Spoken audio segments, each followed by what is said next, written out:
La Normandie qui bouge, podcast by Tendance Ouest. Des fraises, des cerises, un baiser d'ange au printemps. Faire pousser des vignes dans le Cotentin, en voilà une drôle d'idée. Et pourtant, depuis 2014, François Lecourt s'est lancé dans l'aventure.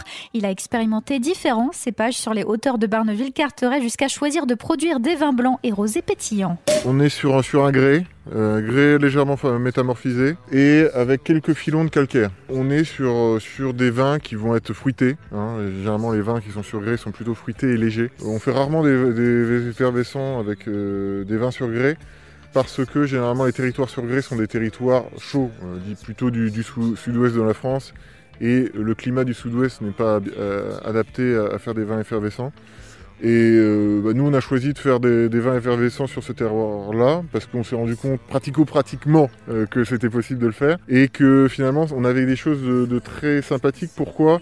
Parce qu'on a arrivé à pousser à la maturité tout en gardant une certaine fraîcheur du vin. Du coup, ce qui nous permet d'avoir un fruité dans le vin qui est intéressant, tout en gardant cette fraîcheur indispensable aux effervescents. Du coup, le terme technique, c'est d'avoir un effervescent aromatique. Voilà, avec du fruit qui est un petit peu plus présent que sur un champagne ou les créments de Bordeaux, d'Alsace qu'on a l'habitude de boire. On n'est pas non plus sur du Vouvray, mais on est plus que sur quelque chose qui rappelle les vins effervescents du sud de l'Europe. Après quelques aléas, les premières années, François Lecourt a finalement opté pour des cépages à la fois résistants et précoces. Il a planté au mois d'avril dernier 3500 vignes, 6000 autres devraient suivre d'ici 2 ans et la mise en vente est prévue fin 2025. Un travail de longue haleine qui n'effraie pas ce passionné. J'ai toujours été manuel, on va dire. J'ai toujours beaucoup bricolé, beaucoup jardiné. J'ai fait un jardin exotique quand j'étais un peu plus jeune, qui était aussi à l'époque quelque chose d'un peu original. C'est des choses que j'aime beaucoup.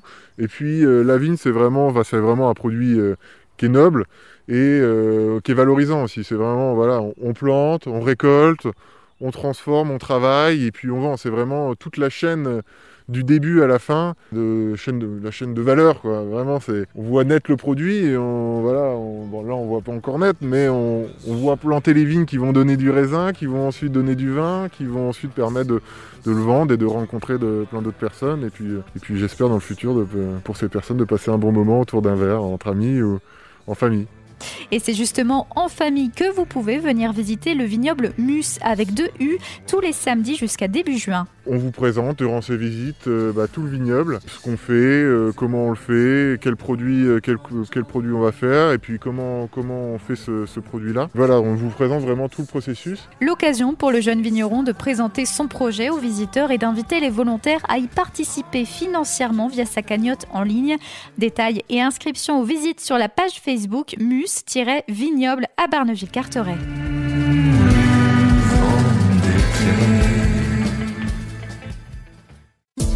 Podcast by Tendance Ouest.